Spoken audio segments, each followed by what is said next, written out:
तुम्हाला काय कशी माहिती मिळाली तुम्हाला तुमची कारवाई केलेली जनावरं तुमच्या बाजारात विकायला आलेत हे कसं कळलं? मला सकाळी 9 वाजता फोन आलं की म्हशी घेताव का म्हणून. ती मी म्हणलो व्हिडिओ पाठवा. त्याने व्हिडिओ पाठवले. व्हिडिओ पाठवल्याच्यानंतर ही माझी म्हशी मला माहिती व्हिडिओमध्ये बघून मला खात्री झाली की माझी म्हशी येते. तर ज्याने फोन लावले ते त्यांना म्हणलो मी म्हशी घेऊन या बाजारात घेऊन या. मग काय ती मग पोलीस इथे ढगे विवेकानंद चौक पोलीस स्टेशनला मी फोन केलो. सर गौशाळेमध्ये म्हशी होते, म्हशी तर बाजारात विकले चाललेत म्हणले. तर ढगे सरांनी का म्हणले मला विवेकानंद चौक पोलीस स्टेशन, त्याने म्हणले नीट तपास कर आधी म्हशी होते मग फोन लाव म्हणले. नीट तपास केल्यानंतर मी ज्याने फोन लावले ते मला त्यांना फोन लावलो मी की म्हशी नळेगावला तुम्ही घेऊन या म्हणून लावलो. मग म्हशी माझ्याजवळ आली. मी आता घेतलेली म्हशी मला त्यांची सगळी माहिती होती ती मी म्हशीवाजवळ गेलो. मग खात्री केलो म्हशीवाची.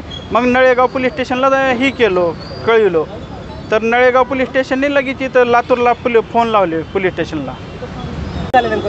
आज या ठिकाणी विवेकानंद पोलीस चौकीला सगळं कुरेशी व्यापारी आणि शांतताप्रिय नागरिक सगळे या ठिकाणी उपस्थित होते.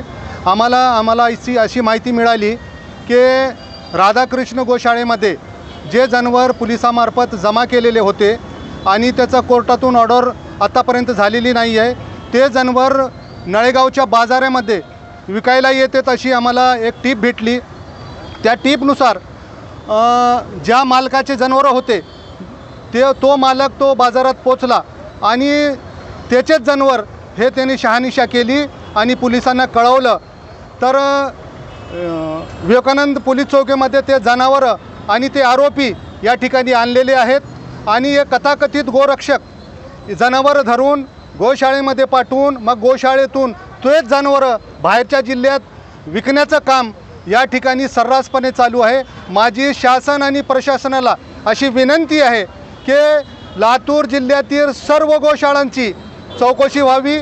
आत्तापर्यंत जो माल जप्त केलेला आहे आणि तो गोशाळेमध्ये सोडलेला आहे ते जनावरं त्या गोशाळेमध्ये आहेत का याची शहानिशा करावी अशी या ठिकाणी आमची विनंती आहे. Subscribe now and press the bell icon. Never miss an update.